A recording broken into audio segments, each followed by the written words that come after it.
Good evening, students.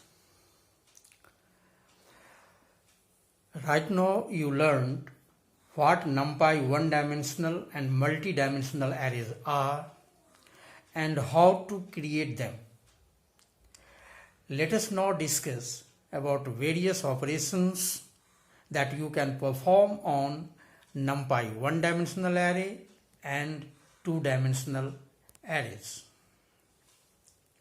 In this session, we discuss about how to assess the array elements. And the assessment of array elements are different from one-dimensional array and two-dimensional array. So, first of all, you must have to know how to assess array elements in one-dimensional array. In fact, in one-dimensional array, the value of element can be assessed by specifying the desired index in square brackets, just as with Python lists. So, if you are familiar with Python's list indexing, then you will feel quite familiar in NumPy indexing. You already learned that to assess individual elements in a list, index can be used. In a similar fashion, while you assess individual elements in array, then index can be used. So first of all, consider how you assess individual unit for one-dimensional array. So here is the syntax: array name and index. Array name is the name of the array and index is the element position. First of all, we create an array having 5 elements. So for that, the statement is import NumPy as NP. In this statement, the NumPy module can be imported with the name NP. Now here num equals to, num is the array name, num equals to NP dot array. Here we use array functions. You can use other functions also for creating one-dimensional array. And we provide the list directly, that is 2, 5, 7, 4 and 6. So while this statement is executed, then what happened? This statement creates array having name num with 5 elements, and the value stored in the elements are 2, 5, 7, 4 and 6. So whenever we print the array, like print num, this statement, the output will be 2, 5, 7, 4, 6. It means 2 is stored as, just you look this one. Here the first element is in the position of num of 0 because index start with a 0, you know very well. So the first element is num of 0. Here 0 is the index position and num is the name of the array. So that num of 0 contains the value 2. Similarly, num of 1 contains 5 num of 2 contains 7, and so on. So while we assess the individual units, while we print num, in this situation the whole array elements will be displayed. But sometimes we need to display the particular value of elements. In such cases, we use just like, for example, suppose print num of 0. Then the result will be 2. Why? Because num is the array name and 0 is the index position. So num of 0, the value stored is 2. Similarly, print num of 1, then the value 5 will be displayed. Print num of 2, then it will display the value 7. Then print num of 3, it will display the value 4. Print num of 4, then it will display the value 6. That means to assess individual elements, we use just the index positions along with the array name, then the particular value of the elements can be assessed. Students, you have already known that the indexing, there are two types of index, positive index and negative index. So here you can also use positive index as well as negative index for assessing any array elements. So to assess the index from the end of the array, you can use negative indices. So for example, just once again look these elements. The positive index is num of 0, num of 1, num of 2, num of 3, num of 4, and the negative index start with -1 from the right to left or from the end of the array. So that this element is -1, then -2, -3, -4 and -5. So when we put the command like print num -1, then the value 6 will be displayed, because that means the num of 4th position is the positive index and num of -1, the negative index, assessed the same value in the array. Now I think you understand how to assess individual elements of one-dimensional array. Now let us see how to assess individual elements in two-dimensional array. Before I start,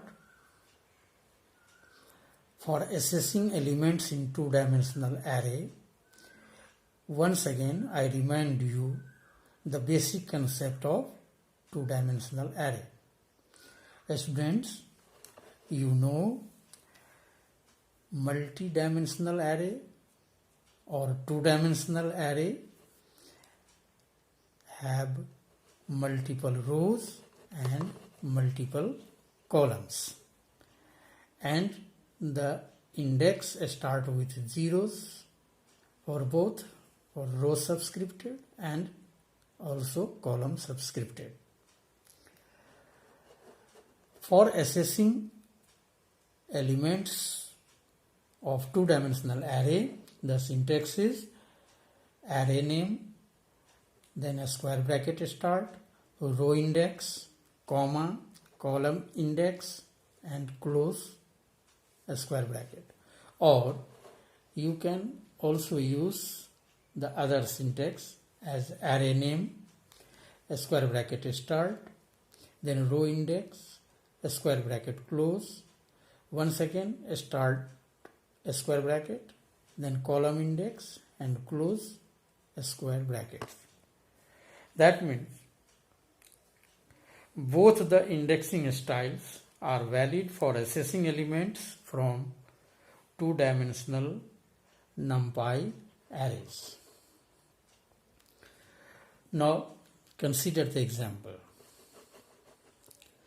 In this example, first we create two-dimensional array having 3 rows and 4 columns, and for that the statement is import numpy as np, then num equals to np dot array. Here we use once again array function. You can also use other functions like arrange functions, zeros functions, or anyone. And then the first list having 1, 2, 3, 4, the second list 5, 6, 7, 8, then third list 9, 10, 11, 12. So while this statement is executed, we get an array having name num of 3, 4. That means 3 rows and 4 columns. And in first row 1, 2, 3, 4 is stored. Second row 5, 6, 7, 8 is stored. And the last row 9, 10, 11, 12 is stored. So whenever we print this array as print num, then the stored value 1, 2, 3, 4, 5, 6, 7, 8, 9, 10, 11, 12 will be displayed. Now we see how we assess the individual elements of two-dimensional array. Now just see this particular table. This table is created having 3 rows and 4 columns, and also the index positions. Now the column index 0, 1, 2, 3 and the row index 0, 1, 2. So these are the positive index, and also this table displays the negative index like -1, -2, -3, and the -1, -2, -3 and -4 as a column. So any individual elements can be assessed with the combinations of rows and columns. So just see the first example. Print num 0 of 0. Either you use this style, otherwise you use print num 0, 0. In such cases the output is 1 because here 0 is the row and 0 is the column. So that the 1 value is stored in the position of 0 rows and 0 column. Similarly, in the second statement, print num 0, 3. That means here 0 is the rows and 3 is the column. So 0 rows and third column. That means it will display 4. Similarly, suppose this one, print num 2, 1. That means second row, first column. So second row, and this one is the 0 and this one is the first. So the result will be 10. In such a way, the elements of two-dimensional array can be assessed. You can also use the negative index for assessing two-dimensional array, as you have seen in previous one-dimensional array. Suppose, just consider this example. Print num -2 and -3. That means -2 rows and -3 columns. So here the -2 -2, that means this rows, and -3, that means this one. So the value output will be 6, because the 6 will be stored in negative index -2 and -3. Reversely, if the same elements can be assessed using the positive index, then what's the statement? Where first row and first column. So the statement will be print num 1 and 1, and so that the same elements can be assessed. So students, if you feel any type of problem for assessing an element, then you just see this table and do the practice. Now move to the next. Students, right now we create array by putting direct value either in the form of list or dictionary or tuple. But we must have to know how to create array input from the user. That means the value in the array can be stored while executing the programs.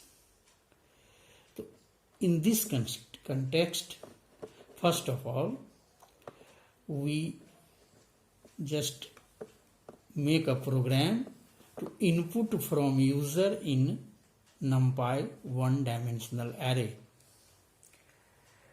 You can create program either by using for loop or while loop. So first of all, we consider how we create array and store the value in the array from user input.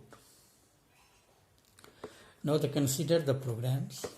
The first statement is from NumPy import asterisk. When this statement is executed, what happens? That means the NumPy module is imported, and so that we use the each and every library functions of NumPy. Now the next one is the n. Here n is the variable. N equals to int input, then enter number of elements. You know, while you use input function, then input functions always return a string value in Python, so that we use int function to convert a string to integer. So when this line is executed, then it takes a value from the keyboard and assigned to the variable n. The next line is a equals to zeros, then n d type equals to int. Here a is the array name, zeros is the functions by which the array is creating.